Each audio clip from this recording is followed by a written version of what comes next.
The massive bridge of the U.S. Defiant hummed with quiet energy as Captain Emily Foster stood before the main viewport, her hands clasped behind her back.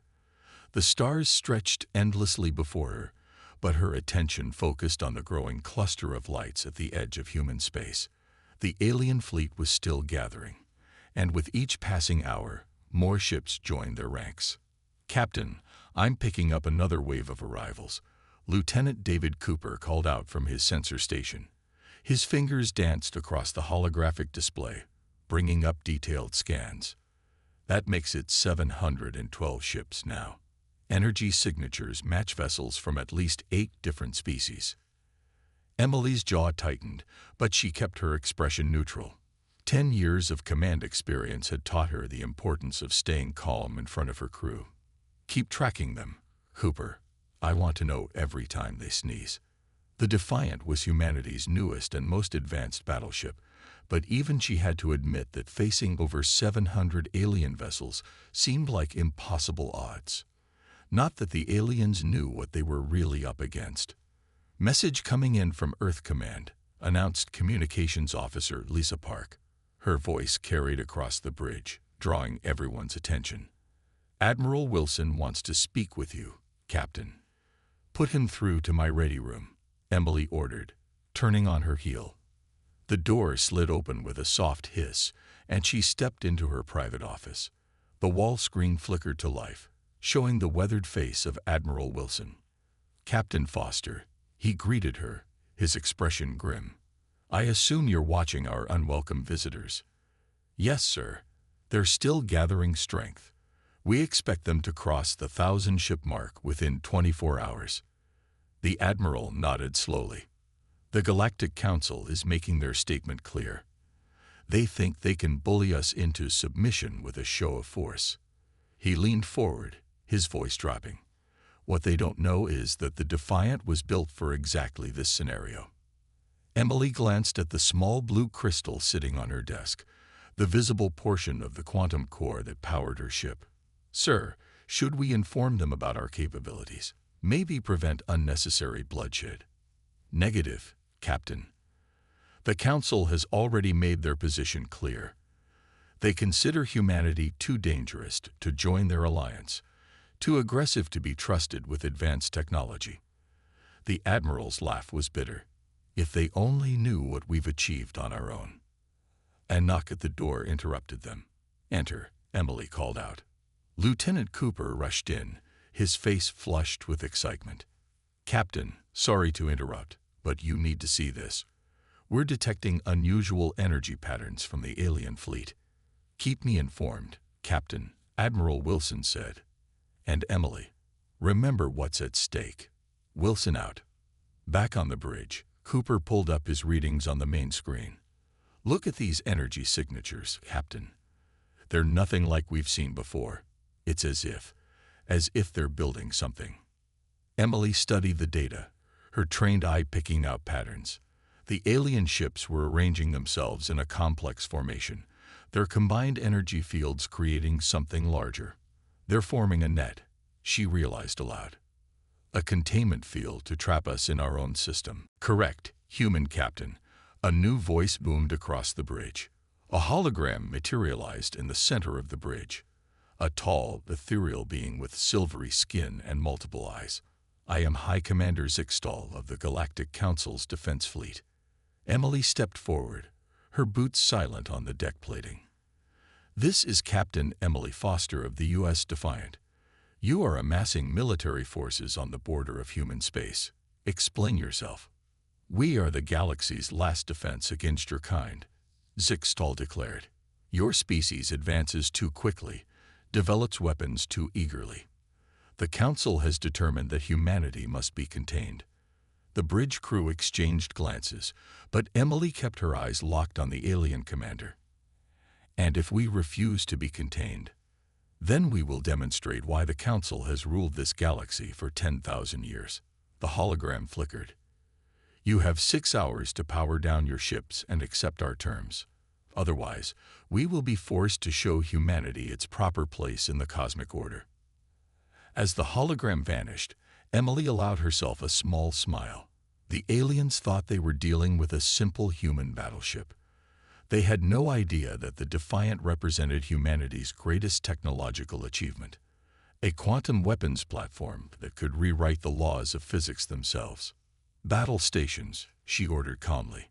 "Let's show them why you should never corner a species that went from horse-drawn carriages to fusion power in less than 2 centuries." Red alert klaxons began to sound throughout the ship, and Emily Foster took her command chair, ready to make history. The last line of humanity's defense was about to become the galaxy's worst nightmare. Commander Robert Hayes stood before the emergency meeting of Earth's Defense Council, his dress uniform crisp despite the late hour. The large screens behind him showed the massive alien fleet, now nearly 800 ships strong. "Ladies and gentlemen," he began, "the Galactic Council has made their position clear. They want to lock us in our own solar system like animals in a cage." The room erupted in angry murmurs. General Sarah Wilson slammed her hand on the table. "They can't do this. We've done nothing wrong." "Nothing wrong." Hayes pulled up images on the main screen. 5 years ago, we beat back the Kraxan invasion with ships half their size. 3 years ago, we developed faster-than-light travel without their help. Last year, we solved quantum computing while they were still using crystalline processors. He paused, letting the words sink in. "We scare them because we grow too fast. We learn too quickly. And now they want to stop us before we become too powerful." The memory of first contact flashed through Hayes's mind. He had been there 10 years ago, when the first alien ships arrived. They had expected humans to bow down before their advanced technology. Instead, humanity had matched their capabilities within months. His communicator buzzed. "Commander Hayes," Captain Foster's voice came through clearly. "The alien fleet is broadcasting again. You'll want to see this." The main screen switched to show High Commander Zixtal. The alien's silver skin gleamed under their ship's lights, all 4 eyes blinking in sequence. "People of Earth," Zixtal's voice boomed, "for too long, we have watched your rapid advancement with growing concern. You build weapons before bridges. You think of war before peace. Your ships grow more powerful with each passing season." The alien commander's image was replaced by footage of human ships in battle. "Look at how eagerly you embrace violence. The Kraxan fleet was meant to test you, to see if you were ready for galactic civilization. Instead of seeking peace, you destroyed them utterly." Hayes gritted his teeth. The Kraxan had attacked Earth colonies, killed thousands. What were they supposed to do, surrender? "Therefore," Zixtal continued, "the Council has decided. You will be contained within your solar system until you learn restraint. Any attempt to resist will be met with overwhelming force." The screen split to show Captain Foster on the Defiant. "Commander Hayes," she said quietly, "they're powering up their containment grid. We have maybe 2 hours before it's complete." Hayes looked around the room at Earth's leaders. They all knew what was at stake. Humanity had worked too hard, come too far, to be caged now. "Captain," he said, "initiate Protocol Omega." Foster's eyebrows rose. "Sir, that's our last resort option. They've left us no choice." Hayes straightened his uniform. "Show them what the Defiant can really do." On the other screen, Zixtal was still speaking. "And furthermore, all human colonies beyond Sol must be abandoned. Your ships will be." The alien commander stopped suddenly, their eyes widening. On their sensors, the Defiant had begun to change. Plates of armor shifted, revealing hidden weapons ports.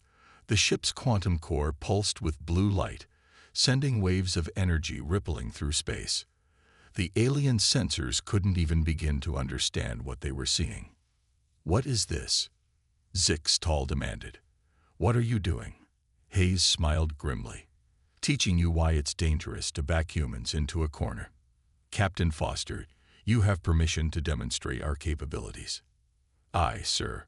Foster's voice was steel. "Beginning demonstration."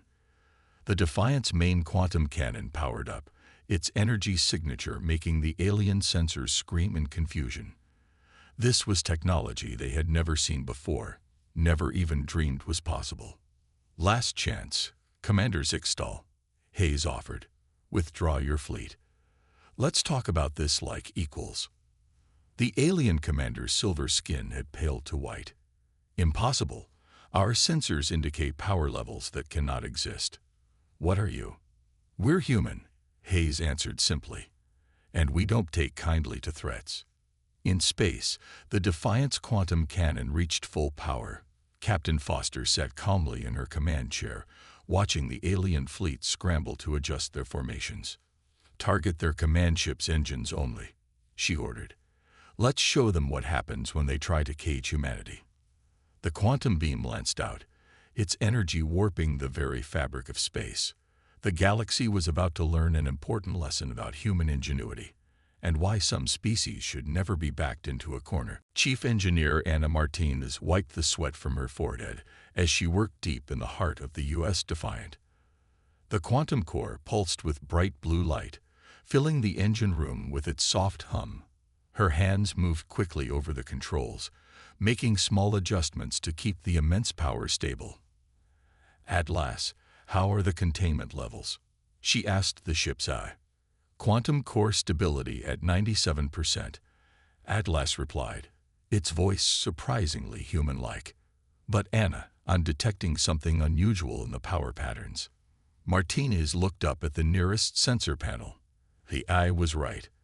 The energy readings were unlike anything she'd seen before. The quantum core wasn't just running. It was evolving. Captain Foster to engineering. Her comm badge crackled. How are we looking down there? Captain, you need to see this, Martinez replied. The core is changing. Atlas is picking up new energy patterns we've never seen before. The door to engineering slid open as Captain Foster walked in, followed by First Officer John Miller. Their faces reflected the blue glow of the quantum core. Talk to me, Chief, Foster ordered, stepping closer to the main control panel. Martinez pointed to the readings. The quantum core was designed to bend space and time for our weapons, but now it's doing something more. Atlas. The AI's hologram appeared beside them, taking the form of a young man in a science uniform. The core is creating micro-universes, Atlas explained. Each one contains different laws of physics. We're not just bending space anymore. We're rewriting reality itself. First Officer Miller shook his head. Is it safe? Safe, Martinez laughed. We're playing with the building blocks of the universe. But it's stable. More than stable. It's perfect. Above them, the ship shuddered as another wave of energy from the alien containment grid washed over them. The Galactic Council was still trying to trap them, not knowing that they were about to face something beyond their understanding. Show me what this means for our weapons, Captain Foster said. Martinez typed quickly on her console, bringing up the simulation. Look here. Normal weapons hit their target in normal space, but our quantum weapons. She pressed a button, and the simulation showed energy beams splitting reality itself. We can hit them in multiple universes at once. No shield can stop that. And there's more, Atlas added, his hologram gesturing to another screen. I've been evolving too. The quantum core's energy is enhancing my processing power. I'm beginning to understand things even my programmers didn't. First Officer Miller looked worried. An AI that can evolve itself. That sounds dangerous. I understand your concern, John, Atlas said quietly. But I'm not just a computer program anymore. I'm becoming something new, just like this ship is. And I'm still dedicated to this crew. Captain Foster studied the readings carefully. The quantum core pulsed brighter, as if responding to their conversation. How long until we can use these new capabilities? We're ready now, Martinez said confidently. The core is stable, Atlas is functioning perfectly, and our weapons are primed. We can show the alien fleet exactly what they're dealing with. Another shock wave hit the ship, stronger this time. The alien fleet was increasing power to their containment grid. Bridge to Captain. Lieutenant Cooper's voice came over the comm. "The aliens are closing their net. We have maybe 10 minutes before we're trapped." Foster straightened her uniform. "Then it's time. Miller, get back to the bridge. Martinez, give us everything the Corps can handle. Atlas, ready all weapon systems." "Captain," Atlas said, his hologram flickering with new energy patterns, "I should warn you. What we're about to do has never been attempted before. We're going to punch holes in reality itself." Foster smiled grimly. The aliens wanted to see why they should fear humanity. "Let's show them. Start the power-up sequence." As the captain left engineering, Martinez turned back to her controls. The quantum core began to pulse faster, its light growing brighter. Around it, small ripples in space-time began to form. "Atlas," she said quietly, "begin recording everything. The galaxy should know what happened here today." The AI's hologram nodded, its form now crackling with quantum energy. "Already doing so, Anna. The aliens thought they could cage us with their technology. Instead, they're about to witness the birth of something entirely new." In the depths of the Defiant, human ingenuity merged with artificial intelligence and quantum physics, creating something the galaxy had never seen before. The real question wasn't whether they could break free from the alien containment grid. It was whether the universe itself was ready for what humanity had created. Combat specialist William Nash watched his tactical display as the alien ships moved closer. 300 warships had broken away from the main fleet, heading straight for the human colony on New Eden. They thought it would be an easy target. "Colony defense grid is ready," Nash reported from his station on the Defiance Bridge. "But it won't hold against that many ships." Captain Foster nodded, her eyes fixed on the main screen. "How many colonists on New Eden?" 5 million, Captain, Lieutenant Cooper answered. "Evacuation would take days." The bridge fell silent. Everyone knew they had only minutes to act. "Atlas," Foster called out, "show me the quickest route to New Eden." The AI's voice came through clearly. "Standard drives would take 2 hours. But with our quantum core," a new path appeared on the main screen, showing reality bending around the ship. "We can be there in 30 seconds. Foster straightened in her command chair. "Helm, quantum jump on my mark. Nash, ready the new weapons. Let's see what they can do." "Captain," First Officer Miller stepped forward. "If we use the quantum weapons here, the whole galaxy will know what we can do. There's no going back." Foster's face hardened. "They crossed that line when they threatened our people. Nash, target their lead ships only. Let's give them a chance to retreat." "Ready on your command," Nash replied, his fingers hovering over the weapons controls. "Jump. Now." The Defiant vanished in a flash of blue light. Space twisted around them as Atlas guided them through quantum space. When they reappeared, they were right in the middle of the alien attack fleet. The alien ships scattered in surprise. Their formation broke apart as they tried to surround the single human vessel. "Enemy ships charging weapons," Nash called out. "They're targeting the colony." "Not today," Foster said firmly. "Nash, show them what humanity can do." Nash pressed the firing control. The quantum core hummed through the ship as energy gathered at their weapon ports. What happened next made even the experienced combat specialist gasp. The Defiant's main gun fired, but instead of a normal beam, it released a wave of quantum energy. Where it touched the alien ships, reality itself seemed to bend. 3 enemy cruisers found themselves suddenly existing in multiple universes at once, their shields useless against an attack that came from different dimensions. "By the stars," Miller whispered as they watched the alien ships drift powerless, their systems completely overwhelmed. The alien fleet's response was immediate. 100 ships turned to fire on the Defiant, their energy weapons lighting up space. "Brace for impact," Foster ordered. But the hits never came. Atlas had extended a quantum field around the ship, and the alien weapons passed through spaces where the Defiant existed and didn't exist at the same time. "Their weapons are ineffective," Nash reported. unable to keep the excitement from his voice. "We're not just beating their technology, we're breaking the rules they play by." On the main screen, they could see the alien ships starting to retreat. Fear was a universal language, and the sight of their most powerful weapons being ignored was too much. "Captain," Atlas announced, "I'm detecting a transmission from the alien commander." "Put it through," Foster ordered.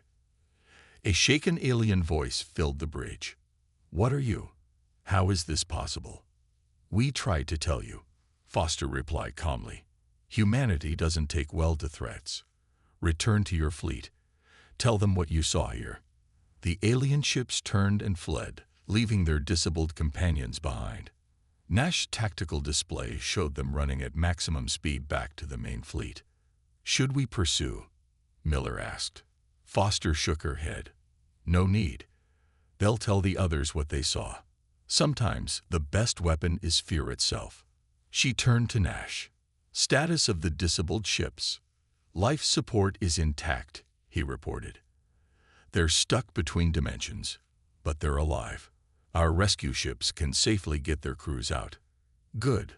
Foster stood up, watching the retreating alien ships. "Send a message to the main fleet. Tell them we'll give them 1 hour to surrender and withdraw. After that," she looked at the quantum readings on Nash's display.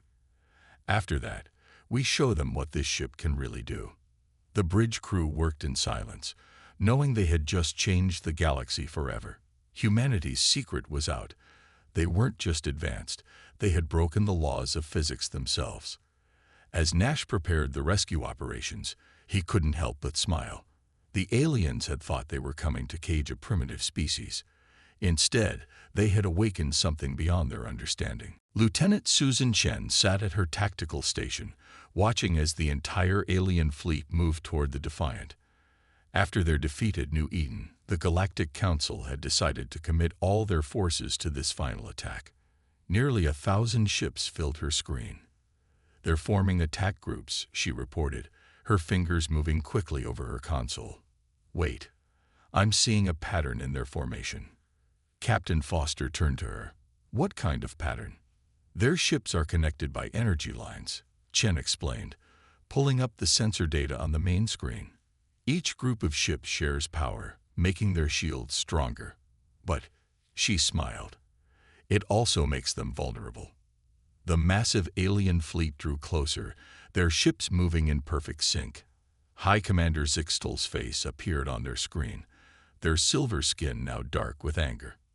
"Your demonstration at New Eden changes nothing," the alien commander declared. "You faced the combined might of 12 species. Surrender now, or be destroyed." Foster stayed calm in her command chair. "Lieutenant Chen, share your findings." Chen stood up and pointed to her tactical display. "Their formation has a weak point. The energy links between ships create a network. If we hit the right spots with our quantum weapons, the feedback will cascade through their entire fleet." "Like knocking over dominoes," Cooper added from his sensor station. Foster nodded. "Atlas, can you calculate the precise points we need to hit?" The AI's hologram appeared, studying the data. "Already done, Captain. Their attempt to strengthen their fleet will be their undoing. I've marked the target points." On Chen's display, 5 spots in the alien formation lit up. Each was a connector point where multiple ship groups joined together. "All hands, battle stations," Foster ordered. The red alert klaxons began to sound throughout the ship. "Chen, coordinate with Nash on weapons. Atlas, ready the quantum core. Let's show them why you don't corner humans." The alien fleet opened fire first. Thousands of energy beams lit up space, all aimed at the single human ship, but the Defiant's quantum field held strong, the attacks passing through empty dimensions. "Return fire," Foster commanded. "Hit the marked targets." The Defiant's quantum weapons fired.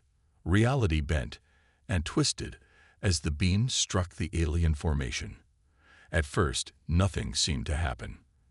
Then Chen's targets began to glow. "Energy feedback building in their network," she reported excitedly. "The cascade is starting." They watched as the effect spread.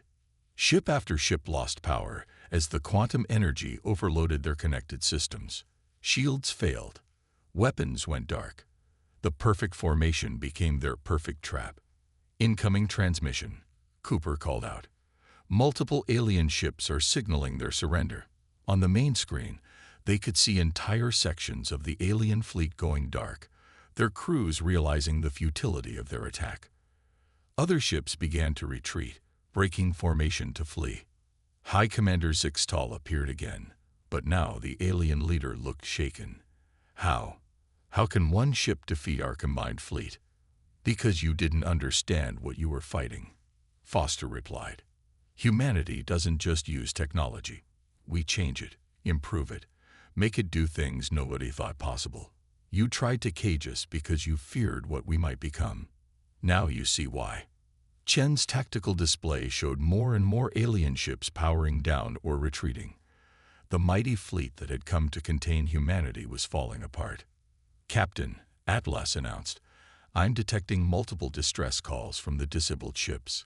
Their life support systems are failing. Foster stood up. Begin rescue operations. Chen, mark the ships that need immediate help. Cooper, contact Earth and request medical ships. She turned to the screen where Zixtal still watched. Your fleet is defeated, Commander, but we won't let your people die. That's another thing about humans. We can show mercy, even to those who tried to destroy us.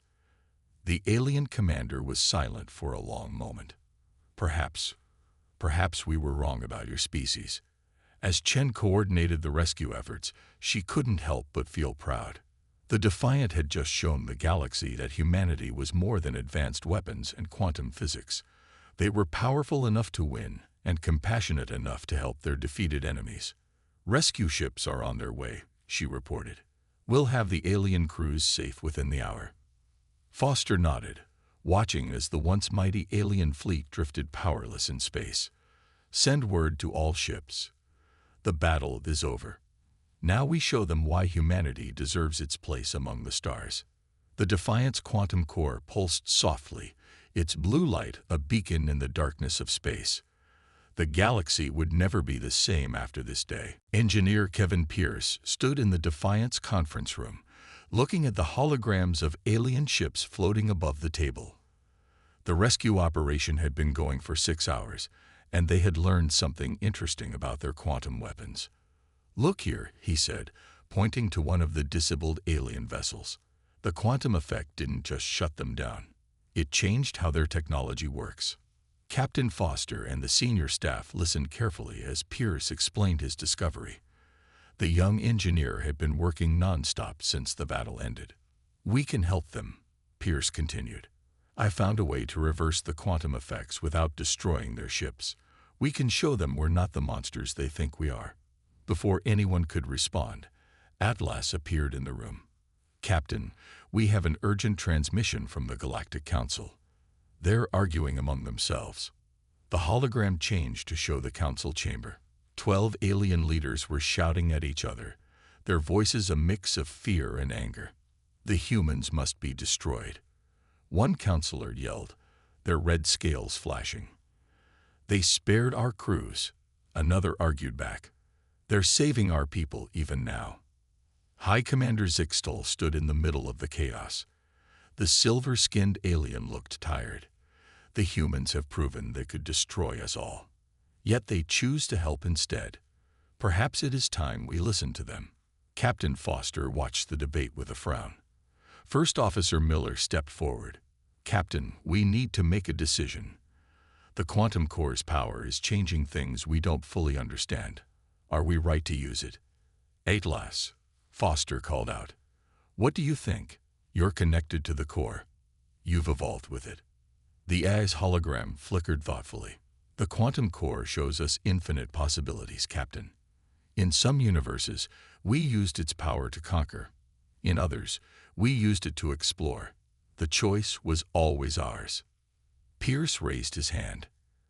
Captain, I have an idea. What if we shared some of our technology with them? Not the dangerous parts, but enough to show them we want to help. Share our technology, Miller asked in surprise, after they tried to cage us. Yes, Pierce said firmly. Look at these readings. They're ships, they're worlds. They're struggling with problems we solved years ago. We could help them build better hospitals, cleaner power plants, faster ships. The argument in the council chamber grew louder. Some species were threatening to leave the council entirely. Others were calling for peace with humans at any cost. Foster stood up straight. Pierce, start working on that reversal process. Miller, prepare a package of technical data we can safely share. Atlas, send a message to the council. Tell them we want to talk. What do we do about the quantum core? Miller asked. Its power is growing. Even I can feel it changing things around us. We use it wisely, Foster replied. We show them that humans can have great power and still choose peace. She turned to Pierce. How long until you can start helping their ships? An hour, maybe less, he answered. I'll need to modify our quantum field generators, but it's possible. The council chamber hologram suddenly went quiet. High Commander Zixtal was speaking. Fellow council members, the alien leader said, the humans have shown us two things today.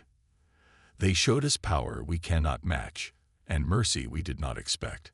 I move that we end this conflict, not because we must, but because we should. Pierce smiled as he watched more council members begin to nod in agreement. His hands were already busy on his tablet, designing the modifications they would need. Atlas, Foster ordered, send this message to the council. We accept your peace. Let us build a better galaxy together. The eye's hologram grew brighter. Message sent, Captain. The quantum core's energy patterns are stabilizing. It seems even it responds to the prospect of peace.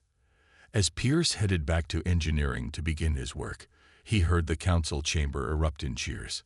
The galaxy's last defense had failed to cage humanity, but maybe that was for the best. Instead of prisoners, they would become partners. One more thing, Foster called after him. Good work, Pierce. You showed us there's always another way.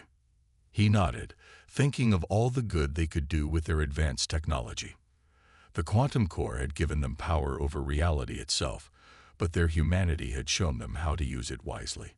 Behind him, the holograms of damaged alien ships waited to be restored.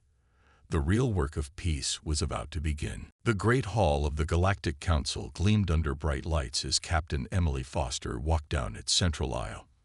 Behind her, the crew of the U.S. Defiant followed in their dress uniforms. Aliens from a dozen species watched from the stands, their expressions a mix of respect and lingering fear. 3 months had passed since the battle that changed everything. The quantum core's power had reshaped more than just space. It had reshaped the galaxy's future. Captain Emily Foster, High Commander Zixtal announced, their silver skin shining. Step forward to receive the Council's highest honor. Foster stopped before the Council's raised platform. The same aliens who had tried to cage humanity now stood to honor them.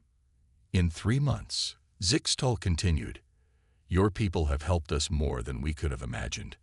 Engineer Pierce's quantum restoration saved 500 of our ships. Lieutenant Chen's tactical insights have improved our defense systems. And HLS, the alien commander, paused. Your eye has shown us that artificial intelligence can evolve without losing its heart. Atlas appeared beside Foster as a hologram, smiling proudly. The AI had grown even more in recent months, but had kept its dedication to helping others. The quantum technology you shared with us, a blue-skinned counselor added, has already helped cure diseases on 3 worlds. Your people turned weapons of war into tools of peace. Foster looked back at her crew. Anna Martinez, who had mastered the quantum core. Kevin Pierce, who found a way to heal rather than destroy. Susan Chen, whose patterns had saved so many lives. William Nash, who now taught combat teams how to protect rather than attack. They all stood tall, proud of what they had achieved. We were wrong about humanity, Zixtal admitted to the gathered crowd. We saw their quick progress and assumed they would bring only destruction. Instead, they showed us that rapid advancement could come with wisdom. The Defiant floated in space above the Council world, visible through the hall's clear dome. Its quantum core still pulsed with blue light, but now that light meant hope instead of fear. "The age of isolation is over," Zixtal declared. "Today, we welcome humanity not as subjects, not as prisoners, but as full members of the Galactic Council. Their seat at this table is earned not just by their power, but by their choice to use that power wisely." First Officer Miller leaned close to Foster and whispered, "Not bad for a species they wanted to cage, eh?" Foster smiled but kept her eyes forward as Zixtal approached with a gleaming medal. The alien commander's hands shook slightly as they pinned it to her uniform. "There is one more thing," Zixtal announced. "The Council has decided. The U.S. Defiant and its crew will lead our new joint exploration fleet. Human innovation combined with alien knowledge, seeking out new wonders together." The crowd erupted in cheers, human and alien voices mixing together. In the corner, Foster saw Robert Hayes grinning. The commander who had fought for peace now watched it become reality. "Captain," Atlas said privately through her comm badge, "the quantum core is responding to all this positive emotion. It's happy, I think. Reality itself seems to prefer peace to war." Foster touched the medal on her chest. "We came close to war," she said to Zixtal quietly. "Both sides could have destroyed so much." The alien commander nodded. "But instead, we learned. Your people taught us that strength isn't just about weapons. It's about the wisdom to know when not to use them." As the ceremony ended, Foster and her crew walked back to their transport. Through the windows, they could see ships from every species flying together, no longer separated by fear or mistrust. "So," Martins asked as they boarded, "ready to explore the galaxy, Captain?" Foster looked at her crew, not just warriors who had faced down a fleet, but pioneers who had helped build peace. "Plot a course, Atlas. Let's see what's out there." The transport lifted off, heading back to the Defiant. The great ship's quantum core pulsed warmly, ready to bend reality not for war, but for discovery. Humanity had proven itself not just powerful, but worthy of that power. High above the Council world, the ship that had been meant to be humanity's last line of defense now became their first step into a larger universe. The stars waited, and this time, humans and aliens would explore them together.